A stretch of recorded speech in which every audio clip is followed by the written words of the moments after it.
Disruption, it's everywhere, isn't it? I mean, everything's changing, how we work, how we connect. And since ChatGPT, last November, things haven't exactly slowed down. So that's our deep dive today. Disruption. But specifically in the age of generative AI, we're going deep on, let's see, Unit 6, disruption.pdf. It's docu-shared, and it's packed with different frameworks and ideas about disruption. So first things first, the document defines disruption as basically something that shakes up how organizations usually do things. Makes sense, right? But it gets interesting because disruption, it seems like it's seen totally differently depending on if you're a big company or, say, an entrepreneur. It's like on one side, you get these big players, and to them, disruption's a threat. But flip it around, entrepreneurs. They see that same disruption, and it's an opportunity. Right. And you know what? They're both right. I mean, disruption, it can completely wipe out companies that aren't prepared. But then again, you think about it, it also paves the way for, well, amazing innovations and creates whole new industries. That's what makes it so important to understand, especially now with, well, you said it, generative AI changing everything. Totally. And when we talk about understanding disruption, well, we have to talk about Clayton Christensen. His book, The Innovator's Dilemma, it was brilliant, showed how even the most successful companies, they can still be vulnerable. He really hit on something, a challenge that established companies face. They get so focused, laser focused really, on what their current customers need. And they're doing everything right, at least based on what worked before. But that focus, it can actually make them blind to new innovations. It's like they're so busy looking in the rearview mirror, they don't see what's right in front of them. Yeah. And the dilemma is that companies, well, they're afraid to lose those customers by trying something new. But if they just stick with what they know, they risk getting overtaken. Now, disruption, it's not just about technology, is it? Your doc, it highlighted other forces too. Social and political changes, things like that. Economic nationalism, the digital and AI revolution. It's a lot. So how do we make sense of it all? Well, the document, it brings up this 4 states of disruption framework. It's like a tool to figure out how vulnerable a company is to disruption. It's like a risk assessment, right? You analyze how well the disruptors are doing, look at their financials, things like that. Then you see how the existing companies measure up, how efficient they are, if they're embracing innovation, if they have a plan to deal with these new guys. And then this framework, it puts everything into 4 boxes: durability, vulnerability, viability, and volatility. Each one shows a different risk level. What's cool is it doesn't just tell you where you are, it also suggests what to do. Say you're in the durability quadrant. Things are good. You're doing well, handling disruption. But it doesn't mean you just stop there. You still have to innovate, stay ahead of the game. But if you're in, let's say, the volatility quadrant, that's a warning sign. You might need to rethink everything, even your whole business model. And hold on, there's more.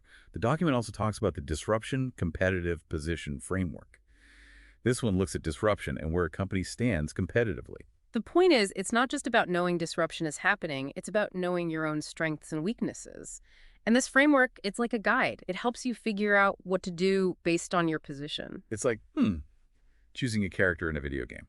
Each one has strengths, weaknesses. Yeah. You wouldn't pick a character who's bad at long range if you're fighting someone far away, right? Exactly. So this framework, it lays out these transformation archetypes, different strategies for dealing with disruption. Do you become the disruptor yourself? Or maybe you adapt what you already do. Or, here's a thought, maybe you go explore new opportunities. And then there's the big one, a complete transformation of how you do business. And, this all connects to this idea of ecosystem disruption. Usually we think about our competitors, the companies doing similar things. But what about when the whole game changes? Take Panasonic, for example. They were like, the kings of whiteboards. But then what? Digital whiteboards popped up. Now, people still needed to share ideas in meetings, but the way they did it, it totally changed. And it wasn't just Panasonic. The whole ecosystem was affected. That's ecosystem disruption. It's fascinating because it shows how interconnected everything is. Even a small change can have this ripple effect, and suddenly new markets pop up while old ones disappear. It's like the lines between industries, they're getting blurry, the whole map is being redrawn. It really is like, I don't know, musical chairs, but with entire industries, right? And the music's going faster and faster. That's a good way to put it. So you really have to be on your toes. Exactly. And that's why you have to zoom out. It's not just about your competitors, it's the whole ecosystem. And this is where Professor Ram Adner comes in. He's like the ecosystem disruption guru. Okay, I like him already. He's got this thing, the complementar trajectories framework. It's a mouthful, I know. Break down for me. Basically, it helps you see how an ecosystem, how it might evolve and when. So it's like, I don't know, looking at a machine and seeing how all the little parts work together. Exactly. You've got to understand the value architecture, all the things that make a customer see the value. It's the product, sure, but also the services, the other products that go with it, even the people involved. Right, it's the whole experience, not just one thing. And that's where things get tricky. Adner talks about this value inversion. Basically, sometimes a compliment, something that helps your product, it can become too good, so good that it actually hurts you. Wait, what? How does that work? Think about smartphone cameras, right? They keep getting better, more megapixels, all that. Oh, yeah. But what if they get so good that nobody needs a regular camera anymore? Or those photo printing places? Wow. I see what you mean. So the complement, the camera, it disrupts the whole thing. Exactly. That's value inversion. And to avoid it, Adner says you got to be on the lookout for those weak signals. Ask yourself, what if this thing that helps my product suddenly got 10 times better or cheaper? Would it help me or hurt me? That's a good question to ask. And that makes me think of another framework, value proposition pace framework. It's all about how fast things change. Ah, yes. This one's all about speed. It's like, how fast is the old thing changing compared to the new thing? So we're talking about 4 different scenarios, Right, you got it. like a market disruption where the new thing just takes over super fast, like flash drives replacing those old inkjet printers. Exactly. Or you have robust coexistence. That's where both the old and the new, they hang around for a while. Like, think about cloud computing. It's getting big, but people still use their desktops. Right, right. And then there's that illusion of resilience where it seems like nothing's changing and then bam, GPS navigation versus paper maps, right? Gone, just like that. It's easy to get caught off guard by that one. And then, of course, there's the extended status quo, Things change so slowly, it's like watching paint dry. like electric cars.